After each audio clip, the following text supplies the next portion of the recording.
Bryce asked me to talk about my latest Vortex experience. I was down in Utah on a mule deer hunt that I drew out on, and got up early to get ahead of the deer. And as I was riding out on my four-wheeler, riding down a dirt road, like most of them have a big rut down the middle, and I was kind of straddling the rut, and the rut turned and went across the left side. And so as I was going down, I wasn't going that fast, but tried turning so I didn't roll the four-wheeler. And while I was doing that, back end slid around, and next thing you know, I was airborne, flying through the air with my pack on. And no, I had my pack strapped on the back. I had my gun. That was the main thing. My gun was hooked on the front of my ATV, like most people's. So as my ATV rolled and I got thrown off, dust everywhere, and I got back up, and I'm walking back up to my four-wheeler, and I thought, well, this is how the hunt ends, because my gun's going to be in 3 pieces. And as I went looking at my four-wheeler, and I'm trying to find where my gun's at, it's not on the four-wheeler anymore. And as I walk around the other side, my gun is laying underneath the ATV in the dirt, and these are both still hooked on to the gun, but it broken off. Both of them had come and broke off. I guess luckily they broke off, or my gun might have been bent in half. So I thought, well, this kind of ends my hunt. But as I looked at it, I started looking at the scope, which I thought was going to be aimed, the opposite direction. There was a little nick on it right here. There's a couple teeny little scratches right here. But everything worked fine. I re-zeroed it and thought, well, we'll just go through the morning hunt and we'll figure it out when we get back to camp, So fast forward, I hobbled through doing a couple of drives and headed back to camp, and we put a paper plate out at 100 yards. I wanted to see how far off this was, and I wish I had the video of it, but we videoed just to see where it hit. Put a paper plate out there and center punched it. So I looked at my brother-in-law and I said, well, I guess this is why we buy Vortex, is the warranty, but we didn't really need it. So besides a couple little scratches on it, I got the Vortex, the heavier duty rings, and they paid off because this thing did not budge. It's one of those stories that you hear about, but I mean firsthand, this thing kept a zero being rolled over, and you can see the marks on it from where it rolled over. And obviously took some damage by breaking these off of the rack on the four-wheeler.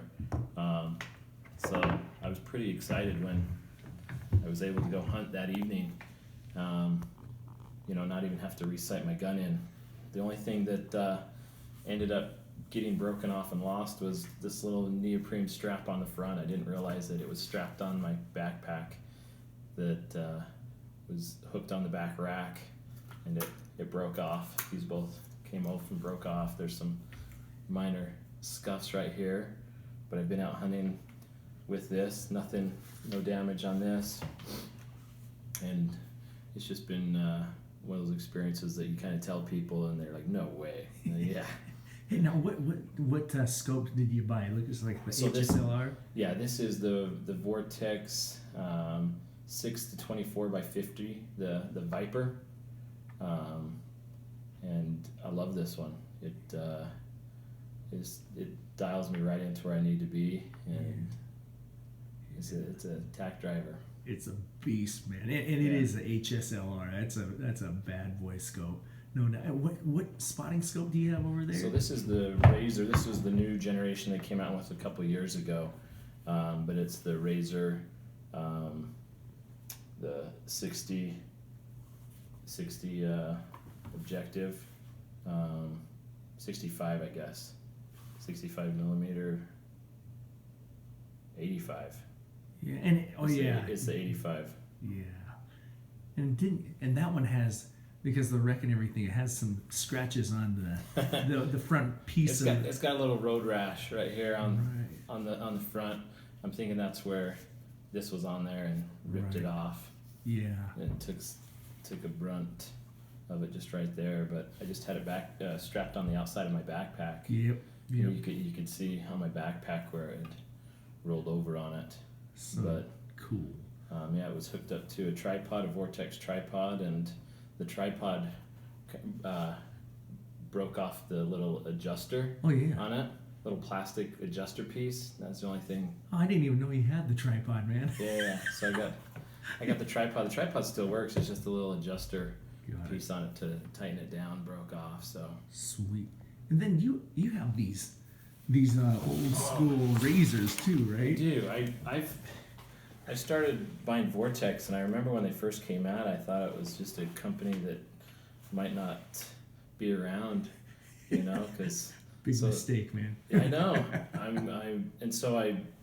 These are probably 2010 probably that I bought these. These are the 10x50 razors, a little bit bigger than what the Vortex has got rolling now.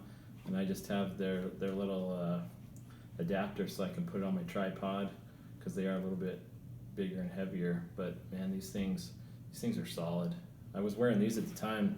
I didn't even realize they didn't go anywhere. But yeah, these things are great. I love these little eyepieces. Yeah, those are cool. Mine don't even have that. With the little corner pieces, so when the sun's coming in at an angle, you're not having to cup your, around the side. But these have seen a lot of miles, a lot of hours behind the glass on those. So I love those razors. I know everybody jokes about how big they are because they are pretty big. You see how big they are. They are pretty big. But man. I tell you what, when you're sitting there glassing all day, it's nice to have something that you can sit there behind a glass, and you're not having to worry about your eyes. So stoked. And I mean, this interview was not really an interview. It's like, hey, dude, can I come over and you could show them the optics? And Kevin said, yo. And without further ado, I mean, Vortex in the future as well? Yeah. That's what I figured. I've already got my son, who I'm getting into hunting, I already got one picked out for him to put on a gun, so. You were the man. Well, dude, thanks a ton. And again, Vortex rocks. Thanks, Vortex.